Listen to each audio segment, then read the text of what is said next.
Welcome back to another episode looking at visual language and photography with me, Gabriel Leung. If you're new here, this channel is on a mission to empower everyone to elevate their photography using simple art principles. Today's episode has nothing to do with dynamic range, but everything to do with the dynamic of an image. It has a lot to do with composition, but it goes beyond that. Dynamic is the state of being between all elements within the picture frame. They are like lovers or haters being in the same room. Their very being circulates energy that moves air.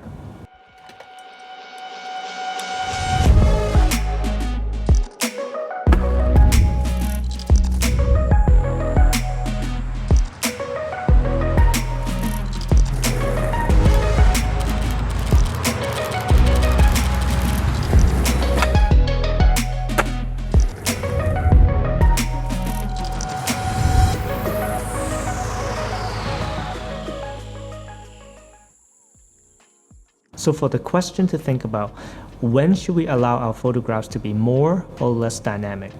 Within common language in our culture, you might have heard of phrases like a dynamic duel, a dynamic relationship, a city, or a performance. Dynamic is often referred to forces pertaining to energy or any motion related to forces.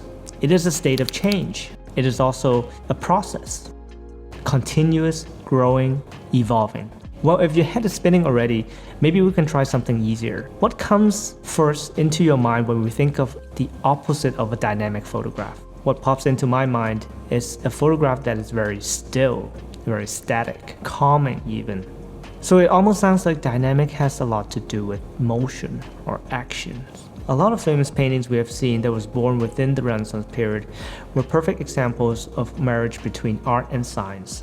In those days, artists celebrates the perfectly rendered human figure, perspective, scale, and how the composition is overly perfectly balanced. A movement that came after in history was the Baroque period, a period which is much darker, using shadows and seemingly just imperfect in terms of approach, using ovals instead of circles, twisted columns instead of cylindrical forms, and just overall an intentionally disruptive approach to harmony. This approach to intentionally disrupt harmony and balance actually injects motion into the frame or the work of art. And to simply put, motion requires more time.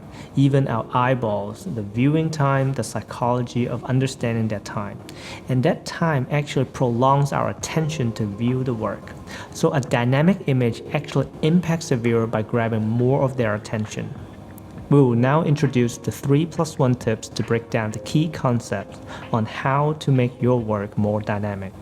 Tip number 1, corners and diagonals. If a balanced composition finds stability within the central axis, a dynamic composition celebrates the corners and the diagonals. Think of dynamic as a system of diagonal lines within a square or a rectangle.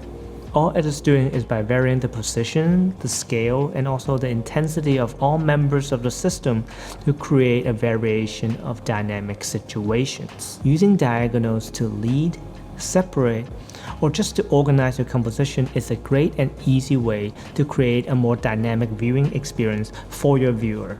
Tip number 2, contrast. By introducing contrast into your image, you are also establishing hierarchy and motion into your frame. Now here we're not just talking about the contrast of light and dark, but also the contrast of scale, of color, and also of value. Since contrast creates differences, which is an agent of separation, with order being the byproduct. When our eyes look for meaning within a shot, our eyes naturally look for order. What comes first, second, or last. Once order and hierarchy is created, a sense of motion naturally follows, because our eyes simply had to move from one thing to another in the order of hierarchy that is presented to us. Even though we're talking about a static image, the stronger the sense of motion, the more time is created, which will also make the image more dynamic. Tip number 3, theatricality. This is a little bit more advanced. Theatricality is a word that comes from theater play, a place where the differentiation between the performer and the audience is clearly defined. However, over the centuries and decades, the theater language has always been seeking ways to blur the lines between them. The effort to blur this line is an effort to immerse the viewer into the performance space, both physical and psychological. It is the same effort as to make an image more captivating. A common way to do this in theater is to turn off the light. We immediately sucked into the same space with the performer. Another way that they do within epic theater is to suddenly speak directly to the audience. So the audience is suddenly confused, is that part of the play, is that part of the script, or are they talking to them in a real-time conversation? So when you think of this in the language of photography, using a dynamic proportioning of shadow over light can be very effective. Imagine the camera as the viewer's eyes, adding a large proportion of foreground into your composition, having a very narrow focus, or even having objects that fall off the frame. Anything that can invite your viewer into the picture space. So if you're finding value in this video, help me out and hit like, consider subscribing and hit that bell notification so more people can find and learn from this video. So here's a +1 tip for you. Context is key. Remember the whole reason for photographing what is in front of you. This would dictate how you would approach the subject, how you would execute the lighting, the composition, and just overall presentation of the work. If you're shooting for a project, an assignment, and the photos are for someone else, is for a client, be extra sensitive to it. The same goes for choosing what to include into your portfolio, your website, or even an exhibition. So here's a take-home tip for you. Extreme perspective. So look for extreme angles that you normally wouldn't approach your subject with and shoot from those perspectives. Notice when perspective changes how differently the fore, mid, and background looks like in comparison to real life. And when you are shooting, compose a shot and try to imagine how the viewer's eye movement may be reading the order of things and see how that may change as you change your framing. So a quick recap on the 3 tips on dynamic are corners and diagonals, contrast, and theatricality. Essentially, a dynamic image creates a sense of motion. Since motion requires more time for us to read, it also impacts us by grabbing more of our attention.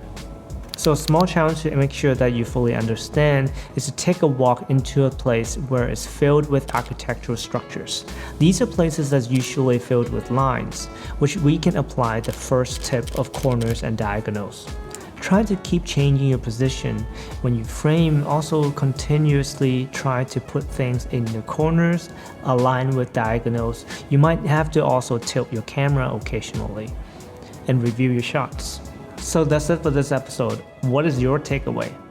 Any questions, please leave a comment down below, and if you want to share your work, also tag me on Instagram for feedback.